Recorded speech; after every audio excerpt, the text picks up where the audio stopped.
जब हम उसके एक्सपेंशन की बात करते हैं रिलीजन की, तो वो काफ़ी लिमिटेड है, इंडिया तक ही सीमित है। तो इसके क्या रीज़न हैं या क्या रीज़न हो सकते हैं? इसके रीज़न बहुत अच्छे ओशो रजनीश ने बताए कि जैन धर्म दुनिया भर में फैल क्यों नहीं पाया। 3-4 वजह है। पहली बात, जैन धर्म में मुख्य रूप से दिगंबर संप्रदाय, वैसे भारत में श्वेतांबर लोग ज़्यादा हैं संख्या में, 80% के आसपास होंगे मेरे ख्याल से, पर जिन्होंने मूवमेंट ज़्यादा की उसमें दिगंबर ठीक ठाक संख्या में थे। अब पहली दिक्कत है कि अगर दिगंबर साधु दुनिया में जाना चाहें तो ठंडे प्रदेशों में जा नहीं सकते, क्योंकि सर्दी कैसे झेले। तो बहुत बड़ा हिस्सा तो वैसे ही अनकवर्ड हो जाता है। फिर वो सब शाकाहारी हैं।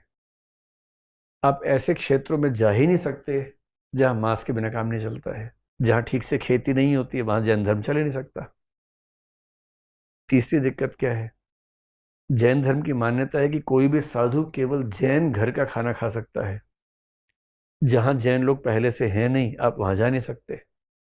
कैसे खाना खाएंगे जैन घर का? ये सब ओशो ने बताए आर्गुमेंट। चौथी बात, इस्लाम ईसाई दुनिया भर में फैल गए क्योंकि वो बाकी लोगों को अपने रास्ते पर लाने का प्रयास कर रहे थे, कन्वर्ट करवा रहे थे।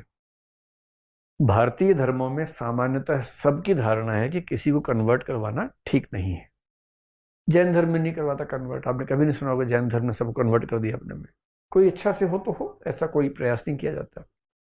जिस धर्म को किसी को कन्वर्ट करवाने की इच्छा ही नहीं है, वो बाहर जाने का प्रयास भी क्यों करेगा?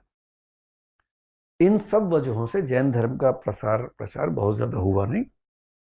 मेरे ख्याल से उनका शाकाहारी होना, कपड़ों में एक अनुशासन का होना और कन्वर्ट करवाने की इच्छा न होना, इन वजहों से जैन धर्म का प्रसार बहुत कम हुआ। और जैन लोग इतने अमीर क्यों हैं अपरिग्रह के बाद? इसका उत्तर भी इसी में छिपा हुआ है। जो समुदाय संख्या में कम है, बहुत सारे धर्म हैं, धर्मों में झगड़े भी चल रहे हैं कुछ कुछ मात्रा में, असुरक्षा तो होती होगी, सीधी सी बात है। आपके पास संख्या कम है, तलवार आप उठा नहीं सकते क्योंकि आप अहिंसा वाले हैं। संख्या भी कम, तलवार भी नहीं उठा सकते। तो ऐसे समाज के पास ताकतवर होने का एक ही रास्ता होता है, पैसा। इसलिए जैन लोगों ने पूरी ताकत लगाई उद्यमी होने में। खेती करने के लिए वर्धमान जी ने मना कर दिया था क्योंकि उसमें हिंसा हो जाती है। अब आप खेती करेंगे नहीं तो क्या करेंगे? बिजनेस करेंगे। बिजनेस करेंगे तो पैसा कमाएंगे। और एक अंतिम बात है कि जैन समुदाय के अधिकांश लोग उस समुदाय से आए हिंदू धर्म में से जो वैश्य समुदाय है।